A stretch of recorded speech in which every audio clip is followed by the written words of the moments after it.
ఓం శ్రీ గురుభ్యో నమః. ఫిబ్రవరి 21, 2026 శనివారం. శ్రీ విశ్వావసునామ సంవత్సరం. ఉత్తరాయణం శిశిర ఋతువు. ఫాల్గుణ మాసం శుక్లపక్షం. సూర్యోదయం ఉదయము 6:43 సూర్యాస్తమయం సాయంత్రం 6:16 తిథి చవితి మధ్యాహ్నం 12:59 వరకు. తర్వాత పంచమి. సంస్కృత వారం స్థిరవాసరః.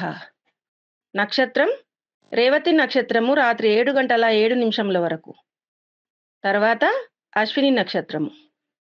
వర్జ్యము ఉదయం 7:37 నుండి ఉదయం 9:09 వరకు. దుర్ముహూర్తం ఉదయం 8:15 నుండి ఉదయం 9:01 వరకు. రాహుకాలం ఉదయం 9:36 నుండి ఉదయం 11:03 వరకు. సర్వే జనా సుఖినో భవంతు.